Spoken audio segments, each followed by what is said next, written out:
ভগবান বললেন আপনি আচরণে ধর্ম জীবকে শেখায়, আপনি না আচরণে জীবকে শেখানো না যায়। নিজে আচরণ করে গুরুকুলে গিয়ে গুরুচরণ আশ্রয় করে আমাদের মতো জীবকে শিক্ষা দিলেন।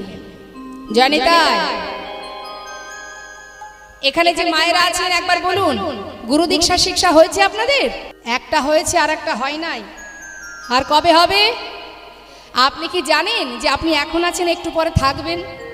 তাহলে আর কবে হবে? নেদাহে গৌর হরিবল। দেখুন, যত সময় গুরু দীক্ষা শিক্ষা না হবে তত সময় কিন্তু আপনার হাতে সেবা ভগবান গ্রহণ করবেন না। আপনি যতই ভগবানকে রাজভোগ দেন না কেন, আপনার সেবা ভগবান গ্রহণ করবে না। কারণ দীক্ষা শিক্ষা যত সময় আপনি না নেবেন, আপনার এই দেহটা যত সময় শুদ্ধ না হবে, গুরুর চরণ আশ্রয় না হবে। মহাজন শাস্ত্রে বললেন, জীবের নিস্তার লাগে নন্দসুত হরি, ভুবনে প্রকাশিলেন গুরুর উপধরি। তাহলে আপনার যদি গুরু কৃপা না হয়, তাহলে গোবিন্দ দর্শন, গোবিন্দ সেবা সব বৃথা। তাই সবার আগে গুরু চরণ আশ্রয় করতে হবে, তুলসীর মালা কণ্ঠে পরিধান করতে হবে। কারণ ভগবান যিনি তুলসী পাতা ছাড়া কোনো কিছু সেবা করেন না। তাই তো মা, আপনি যখন ভগবানকে সেবা দেন তার উপরে তুলসী পাতা দেন, না হলে তো ভগবান নেবে না। তাহলে যে ব্যক্তি সেবা দিতে যাবে, যে ভক্ত সেবা দিতে যাবে, তার কণ্ঠে যদি, তার অঙ্গে যদি তুলসী না থাকে, তাহলে তার সেবা ভগবান কি করে গ্রহণ করবে? তাই তুলসী মালা কণ্ঠে পরিধান করতে হবে, আর গুরুচরণ আশ্রয় করে গুরু দীক্ষা, গুরু শিক্ষা গ্রহণ করে নিয়মিত গুরু কৃপায় সেই মন্ত্র জপ করতে হবে। মহাজন বললেন, ব্রহ্মাণ্ড ভ্রমিতে ভ্রমিতে যদি কোনো ভাগ্যবান জীব গুরু কৃষ্ণের প্রসাদে পায় ভক্তিলতা বীজ, গুরুদেব কি করেন? মালি হয়ে সেই বীজ করে আরোপণ, শ্রবণ কীর্তন জল করায় সিঞ্চন। ক্রমে ক্রমে বাড়ে লতা ব্রহ্মাণ্ড ভেদি যায়, বিরজা ব্রহ্মাণ্ড ভেদি পরম ব্রহ্ম পায়। তদুপরি যায় লতা গোলক বৃন্দাবন, শ্রীকৃষ্ণচরণ কল্প বৃক্ষে করার। অর্থাৎ গুরু কৃপা ছাড়া কোনো কিছুই সম্ভব নয়। দ্বারকা এসে দ্বারকাবাসীকে ডেকে বলছে, ওরে তোরা বলতে পারিস এখানে এখানে সেই রাজবাড়িটা কোথায় আছে? সবাই পথ দেখিয়ে দিচ্ছে, বা এই পথে যাও। ছুটতে ছুটতে দ্বারকা রাজপ্রাসাদের সামনে এসে দাঁড়িয়ে সেই রাজপ্রাসাদটা চোখে দর্শন করে সুদামা মনে মনে চিন্তা করছে, কানাই রে, তুই এত বড় রাজ্যের রাজা, চেয়ে দেখ আমার দিকে, আমি যে দিন কাঙাল ভাই। বন্ধু, ভিক্ষায় কোনো রকমে জীবন কাটে আমার, বড় আশা করে এসেছি তোর কাছে, তোর কি দেখা পাবো না? এত বড় রাজা হয়েছিস তুই, রাজহালে রয়েছিস, রাজভোগ সেবা করছিস। জানিস বন্ধু, তোর জন্য আমি শুকনো চিড়ে এনেছি, কি করে দেব তোকে বল? যে রাজভোগ সেবা করে সে আমার দেওয়া শুকনো চিড়ে কি করে খাবে? না না, আমি দিতে পারবো না। তাই চুরি করে কাপড়ের মধ্যে লুকিয়ে রেখেছি, কি করে দেবে তাকে? ধীরে ধীরে দ্বারে এসে পৌঁছালো, চিন্তা করছে, কানাই তুই কি আমার কথা মনে রেখেছিস? এই দ্বারে যে দ্বারপাল দাঁড়িয়ে আছে, বলছে, দাঁড়ি এখানে কি আমার কানাই আছে? द्वारपाल जिज्ञासा करछे, कौन हो तुम, कहाँ से आए हो, तुम्हारा नाम क्या है? देख आमाके चिनबी ना, आमी बृंदावन थेके आसछि। अरे दादी बोल ना, एखाने कानाई आछे? अरे कानाई बानाई कोई नहीं है, ये जो राजा है ना उसका नाम है कृष्ण। कृष्ण जानिस जे कृष्ण সেই তো কানাই। ওরে দ্বারপাল, আমাকে ভিতরে যেতে দে, আমি ভিতরে যাই, একটু ঘর যেতে দে। যেই না বলেছে মা, দাঁড়ি তার ঘাড় ধাক্কা দিয়ে সরিয়ে দিলেন। দ্বারপাল, একবার গিয়ে বলে এসো, যদি সে আমায় চিনতে পারে একবার যেন ছুটে আসে। দ্বারপাল কি মা মৃদু মৃদু হাসছে।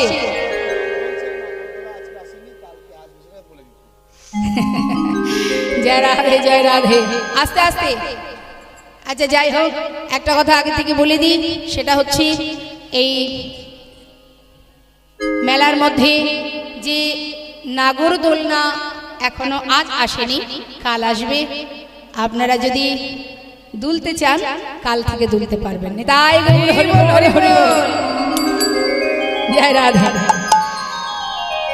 তো যাই হোক, সুদামা দাঁড়িয়ে আছে কোথায় মা? দ্বারকায় রাজপ্রাসাদের সম্মুখে। দ্বারপালকে বলে, দ্বারপাল একবার ভেতরে গিয়ে আমার বন্ধুকে বলে আয়, যদি আমায় চিনতে না পারে আমি ফিরে চলে যাব। দ্বারপাল সুদামাকে বাইরে রেখে ভেতরে গেলেন কানাইকে আনতে, আহা কৃষ্ণের কাছে, মহারাজের কাছে বলতে। আর এদিকে কি হচ্ছে মা? ভগবান কৃষ্ণ তিনি কি জানেন না? সব জানেন। রুক্মিণী সত্যভামা যারা স্বামী রূপে গোবিন্দকে সেবা দেয়, তারা বলে উঠলেন, স্বামী তোমার দ্বারে তোমার প্রিয় বন্ধু দাঁড়িয়ে আছে, কেন তাকে কষ্ট দিচ্ছ? দেখছো না পথে দাঁড়িয়ে কাঁদছে? রুক্মিণী, সময় হোক ঠিক যাব, অপেক্ষা করো, সময় না হলে আমি যেতে পারবো না। তাই রুক্মিণী সত্যভামা দুজনে গোবিন্দকে সোনার সিংহাসনে বসিয়ে বাবা সুন্দর করে সাজাচ্ছে। যখন সাজানো চলছে ঠিক সেই সময় এদিকে দ্বারপাল এসে উপস্থিত। মহারাজ, মহারাজ, আপনার দ্বারে এক ভিখারি, এক কাঙাল এসে দাঁড়িয়েছে, সে নাকি আপনার বন্ধু, আপনার সঙ্গে দেখা করতে চায়। আপনার অনুমতি ছাড়া আমি তাকে আনবো কি করে? তাই আপনি অনুমতি করুন। ভগবান বললেন, নাম কি তার? তার নাম সুদামা। যেই না বলা, ভগবান বললেন, দ্বারপাল তুমি কি করে জানলে? ভিখারির বেশ দর্শন করে কাঙাল ভিখারি জানো সে কে? সে হলো আমার প্রিয় বন্ধু। যেই না বলা, সিংহাসন পরিত্যাগ করে এবার গোবিন্দ স্বয়ং নিজে চললেন সুদামার কাছে। কনক প্রচঙ্কে কৃষ্ণ আছিল বসিয়া, ভাইয়া চলিল দেখো সুদামা শুনি, ভাইয়া চলিল দেখো সুদামা শুনি, ভাইয়া চলিল দেখো সুদামা শুনি, আজ ধে ধে চলিল, মায়েরা উলু ধ্বনি, ধে ধে চলিল, ধে চলিল, সুদামা সুদামা বলে ধে ধে চলিল, সুদামা বলে ধে ধে চলিল, ভাইয়া চলিল দেখো সুদামা শুনিয়া, ভাইয়া চলিল দেখো সুদামা শুনিয়া। সুদামা, সুদামা একটু দাঁড়া বন্ধু, একটু দাঁড়া। স্বয়ং ভগবান অনাদি আদি গোবিন্দ সোনার সিংহাসন পরিত্যাগ করে রাজপ্রাসাদের সদর দরজার কাছে এসে দাঁড়িয়ে কাঙাল ভিখারি বন্ধুকে বুকের মধ্যে জড়িয়ে ধরলে। বন্ধু এসেছিস, বন্ধু এসেছিস, এত বছর পর আমার কথা মনে পড়লো তোর। কিরে কেমন আছিস বল?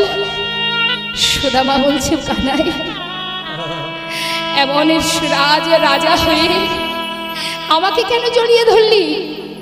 জানিস না আমি যে ভিখারি, আমি যে কাঙাল, সারা গায়ে কত নোংরা, কত দুর্গন্ধ লেগে আছে।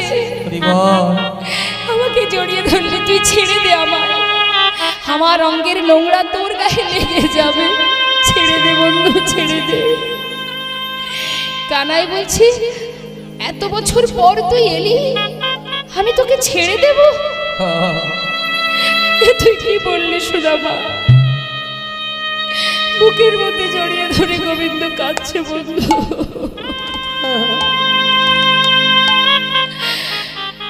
কেমন আছিস তুই? সুদামা বলছে, জানিস কানাই এতদিন আমি ভালো ছিলাম না, তোকে যেই না দেখেছি, তোকে দেখা মাত্রই আমি অনেক ভালো আছি। কানাই, এবার আমায় ছেড়ে দে, আমি চলে যাই। তোকে দেখবো বলে এসেছিলাম, দেখা হয়ে গেল। বিদায় দে ভাই, বিদায় দেবো মানে এত বছর পর এলি, তুই যাবি না ভেতরে? না না, ওখানে আমি যেতে পারবো না। দেখছিস না সারা গায়ে কত নোংরা দুর্গন্ধ, ভিতরে যে অনেক রাজরানী আছে, আমি কি করে যাব তাদের সামনে? কি বললি? চেয়ে দেখ, ওই দেখ রুক্মিণী সত্যভামা তোকে বরণ করার জন্য বরণ ডালা হাতে করে দাঁড়িয়ে আছে। চল বন্ধু চল, ভিতরে চল। জোর করে সুদামাকে ধরে নিয়ে ভিতরে গেল। সুদামা ভিতরে যাবার পর রুক্মিণী সত্যভামা সুদামাকে বরণ করলেন। মা বরণ করবার পর স্বয়ং গোবিন্দ বন্ধুকে জড়িয়ে ধরে সোনার সিংহাসনের কাছে এসে বন্ধুকে সোনার সিংহাসনে বসায়। একবার অনুভব করুন মা,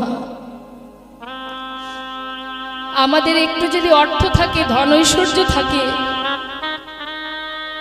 রাস্তা দিয়ে যদি কোনো ভিখারি, কোনো বৈষ্ণব দাঁড়ে দাঁড়ে ভিক্ষা করে জীবন নির্বাহ করে, পথের ধারে ভিখারিকে দেখলে আমরা বলি দেখো আহা বড় অসহায়, বড় কাঙাল, ভিক্ষা করে দিন কাটে। কিন্তু বিচার করে দেখুন, যে ভিখারি গোবিন্দ সেবার জন্য দাঁড়ে দাঁড়ে ভিক্ষা করে খায়, তাদেরকে আমরা কাঙাল কাঙালিনী মনে করি। আমরা প্রাসাদে বসে থেকে তাদেরকে ভাবি এরা দিনহীন কাঙাল। কিন্তু একবার মনকে জিজ্ঞাসা করে দেখুন, প্রকৃতই যদি কেউ ভিখারি, কেউ কাঙাল হয়ে থাকে, যে সাধের তিনতলা বাড়ি তৈরি করে সেই ঘরে বসে বসে একজন সাধুকে, বৈষ্ণবকে দেখে ভিখারি কাঙাল মনে করে, প্রকৃত যদি কেউ কাঙাল হয় সে হলো তারাই যারা ভগবানকে না ভালোবেসে এই পার্থিব জগতের বিষয়ের উপরে বসে আছে। কারণ তারা যখন ফিরবে খালি হাতে যেতে হবে মা। আর যে জন কৃষ্ণ নামের ভিখারি, মহাজন বললেন ধনী যদি থেকে থাকে সেই ধনী, যে জন কৃষ্ণ প্রেমের ধনী, ধনে ধনী, যে জন কৃষ্ণ নামের ধনে ধনী, যে জন গৌর নামের ধনে ধনী। আজ সুদামা এত বড় কাঙাল হয়েও, ভিখারি হয়ে আজ সে বসলো কোথায়? সোনার সিংহাসনে। তাহলে গরিব কে? সুদামা নাকি আমরা? কে গরিব, কে দরিদ্র? সুদামা সোনার সিংহাসনে বসেছেন, যিনি দাঁড়ে দাঁড়ে ভিক্ষা করে দিন কাটাতেন, সেই হচ্ছে প্রকৃত ধনী, যে জন কৃষ্ণ ধনে ধনী। সোনার সিংহাসনে বসানো মাত্রই ভগবান বলে উঠলেন, সুশীলা, আহা রুক্মিণী, যাও সোনার থালা নিয়ে এসো। আমার বন্ধু সে মস্ত বড় পণ্ডিত, আজ এসেছে সে আমার ঘরে, আজ আমি তার চরণ ধৌত করব। আমরা কি দেখেছি মা? ভক্ত ভগবানের চরণ সেবা করে, কিন্তু আজ উল্টো ধারা, স্বয়ং ভগবান ভক্তের চরণ সেবা করছে। সুদামার চরণ তলে সোনার থালা পেতে দিলেন রুক্মিণী, আর স্বয়ং গোবিন্দ নিজের হাত দিয়ে এবার ভক্তের চরণ ধৌত করছে। মহাজন বললেন, দেখো সোনার থালাতে সুদামা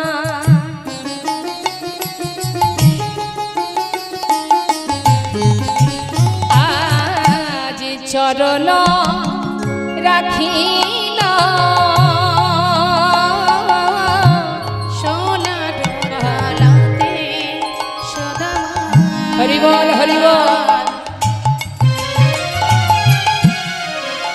দেখো চরণ রাখিল, স্বর্ণ ভিঙ্গারে জল, দেখো চরণেতে দিল আজি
স্বয়ং গোবিন্দ সুদামার দুটি চরণ নিজের হাতে তুলে নিয়ে নিজে হাতে চরণ ধৌত করছে। যখন চরণ ধৌত করছে মা দেখছে চরণ থেকে রুধির ঝরছে। নিতাই গৌর হরি বল। এই হচ্ছে প্রকৃত ভক্ত। আর চরণ ধৌত করছে, আর যখন চরণ ধৌত করছে সেই রুধির দেখে গোবিন্দ চোখের জলে বুক ভাসিয়ে কাঁদছে আর বলছে, বন্ধু এত বছর পর এলি, আমার জন্য কিছু আনিসনি? সুদামা বলছে, বন্ধু আনতে পারিনি আমি। কি করবো বল, দিনহীন কাঁদালাম, কোন রকমে নিজের দিন কাটে। ভেবেছিলাম কিছু আনবো তোর জন্য, কিন্তু আনতে পারিনি। গোবিন্দ অন্তরে মনে মনে বলছেন, বন্ধু আমার জন্য শুকনো চিড়ে এনেছিস বটে, কিন্তু তুই আমায় দিতে পারছিস না। আমি জানি তুই ভেবেছিস আমি রাজভোগ সেবা করি, তাই তোর আমার শুকনো চিড়ে আমি খাবো কি করে? তুই কি জানিস না, ভক্ত ভালোবেসে আমাকে যেটাই দেয় আমি তাতেই সন্তুষ্ট। আমাকে ভক্ত যেমন সেবা দেয়, বিদুরের ঘরে শাকন্য সেবা করেছি আমি, শবরীর এঠো কুল সেবা করেছি। মাগো রামায়ণে আপনারা রাম অবতারের কথাটা নিশ্চয়ই অনেকেই শুনেছেন। রামলীলাতে আছে শবরী যে ছিল সকলের লাঞ্ছিতা, সেই শবরী বনের ভিতরে একটা কুটিরের মধ্যে বাস করতেন। তাই প্রভু রামচন্দ্রকে সেবা দেবে বলে বনের ভিতরে কুল পেড়ে নিজে আগে খেয়ে দেখত এটা মিষ্টি না টক।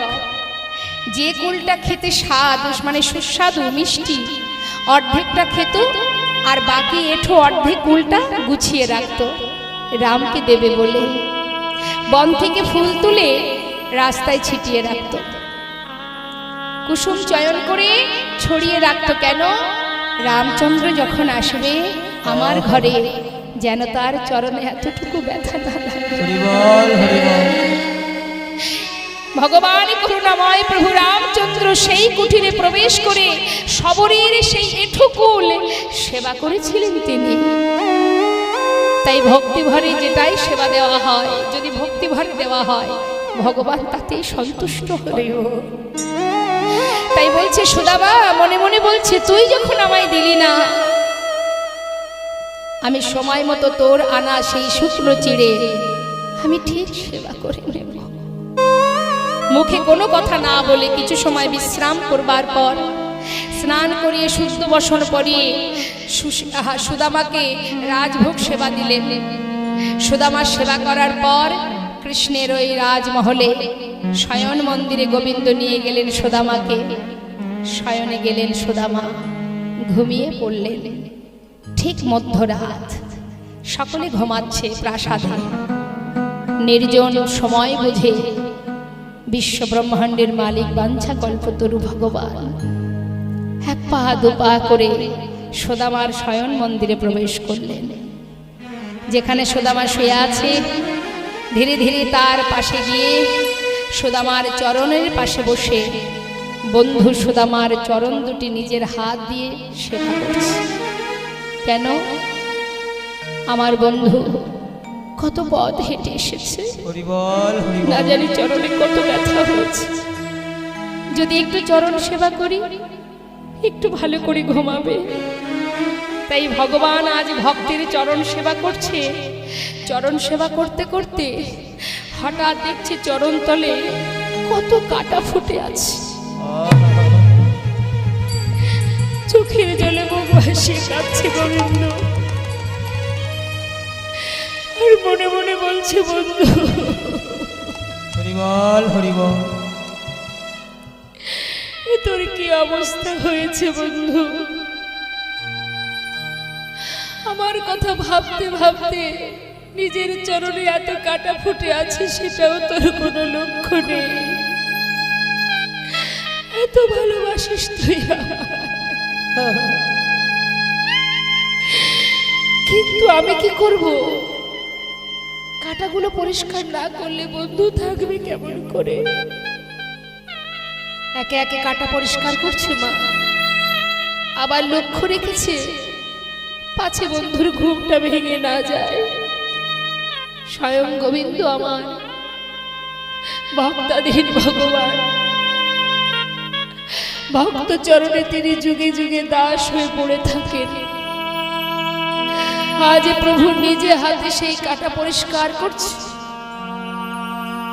কাঁটা পরিষ্কার করতে করতে দেখছে একটা কাঁটা এতটা ভিতরে ঢুকে আছে, কিছুতেই সেটাকে জোর করে টেনে বের করতে পারছে না নিজের হাতে।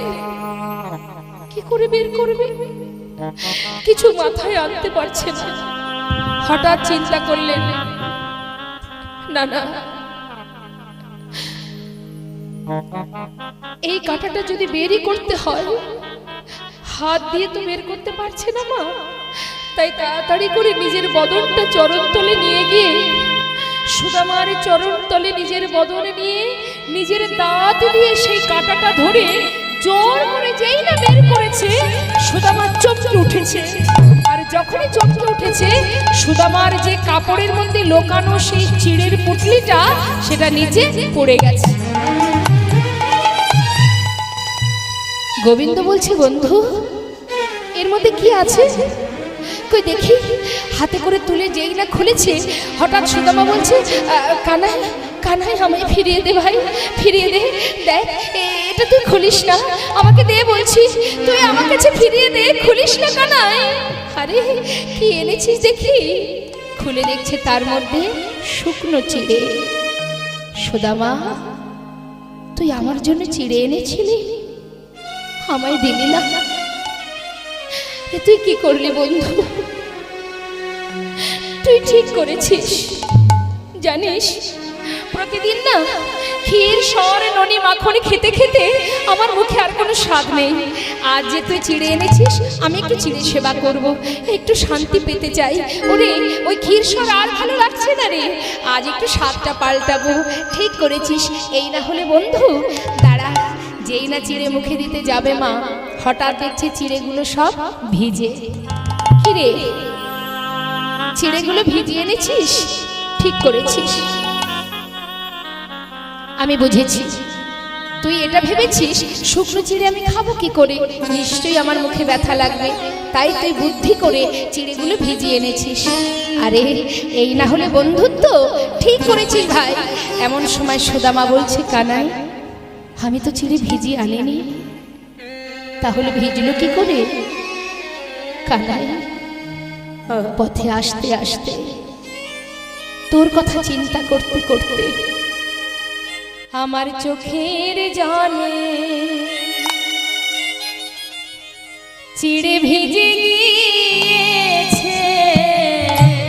আমার চোখে নিতাই গৌর হরি বল, হরি বল। চিড়ে ভিজে গিয়েছে আমার চোখের জলে চিড়ে ভিজে গিয়েছে। আমার চোখের জলে চিড়ে ভিজে গিয়েছে। আমি কেমন করে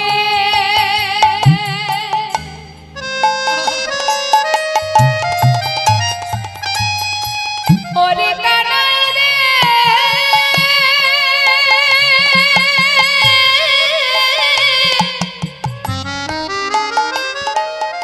ওরে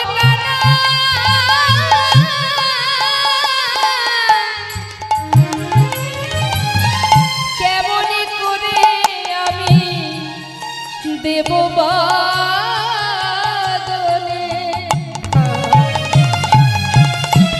আমার চোখের জলে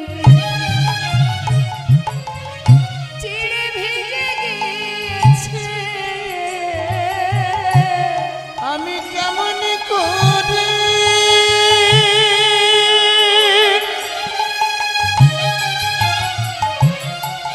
ভাই রে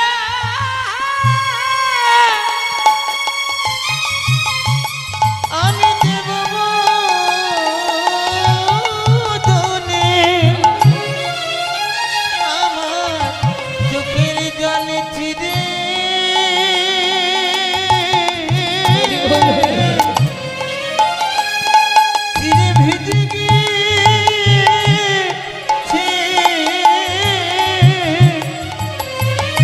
ভগবান বলিছে সুদামা,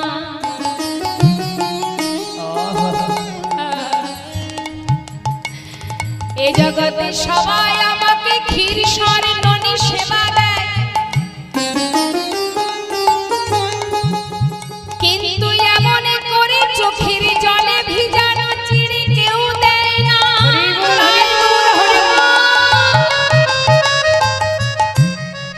আজ তোর সামনে দাঁড়িয়ে আমি প্রতিজ্ঞা করিলাম সখা।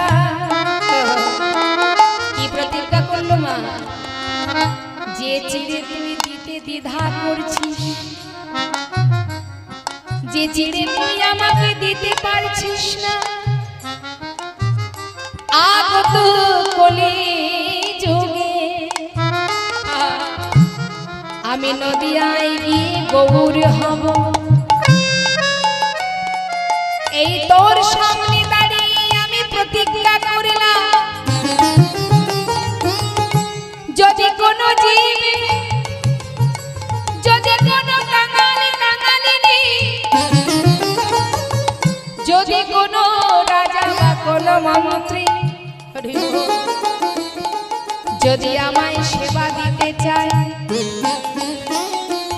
প্রতি জীবের দ্বারে দ্বারে ভিক্ষা করে যদি মাটির মালসায় আমায় চিড়ে ভোগ দেয়, তবে আমি গৌর হয়ে সেই ভোগ গ্রহণ করব। এই আমি তোর সামনে প্রতিজ্ঞা করলাম। কি প্রতিজ্ঞা করলো মা? যে চিড়ে আজ তুই আমাকে দিতে পারছিস না, তোর দ্বিধা হচ্ছে কি করে দেব, আস্তে আগত কলিযুগে এই চিড়ে যত সময় ভক্ত দ্বারে দ্বারে ভিক্ষা করে, সে রাজা হতে পারে, ভিখারিও হতে পারে। আস্তে মাগো, তাই সেই চিড়ে মানে শুকনো চিড়ে যদি মাটির মালসাই করে আমাকে সেবা দেয়, তবেই আমি সেবা করব, না হলে আমি সেবা করব না। এই কলিযুগে ভগবান মানে মহাপ্রভুর সেবা মানে ভোগ হয় যখন, কি সেবা দিতে হয়? চিড়ে দিতে হয় তো মালসাই করে। যারা ধনী ব্যক্তি, যিনি বিশ্ব ব্রহ্মাণ্ডের মালিক, তিনি তো বলতে পারতেন আমার জন্য সোনার থালা দিতে হবে। জয়নিতা, আমরা যখন সেবা করি আমাদের জন্য কত সুব্যবস্থা থাকে, থাকে না মা? ডাইনিং টেবিল রাখতে হবে, টেবিলের মাঝখানে ফুলের টব থাকবে, কত সুব্যবস্থা, না হলে আমরা সেবা করতে পারি না। আর যিনি ভগবান, যিনি বিশ্ব ব্রহ্মাণ্ডের মালিক, সে কোন পাত্রে সেবা করে? মাটির মালসায়। কেন করলেন এই নিয়মটা? না যারা ধনী তারা সোনার থালা তৈরি করতে পারবে, কিন্তু যারা কাঙাল তারা যদি আমায় সেবা দিতে চায় কি করে দেবে তারা? তাই সকলের চিন্তা করে আজ তিনি এটাই বন্দোবস্ত করলেন, মাটির পাত্রে আমায় সেবা দিতে হবে, চিড়ে ভোগ দিতে হবে, তবেই আমি গৌর হয়ে সেবা করব। না তাই গৌর হরিবল হরিবল। আমরা সবাই ভগবানের কাছে চাই, কি মা চান তো আপনারা? আমরা সবাই চাই, আমরা চাইতে ভালোবাসি, দিতে কিন্তু ভালোবাসি না, নিতে ভালোবাসি, কি তাই না? হে ভগবান শুধু দিয়ে যাও, ধনং দেহি। দেখবেন এই যে পূজা চলছে, যখনই আপনি অঞ্জলি দেবেন কি চাইবো আমরা? ধনং দেহি। ব্রাহ্মণ বলাবে, বলো পুত্রং দেহি, আয়ুর দেহি, বিদ্যাং দেহি, যশং দেহি। শুধু দিয়ে যাও, যা আছে জগতে সুখ সব আমাকে দিয়ে যাও। দেবার বেলায় জয়নিতাই কি সেবা দেন ভগবানকে?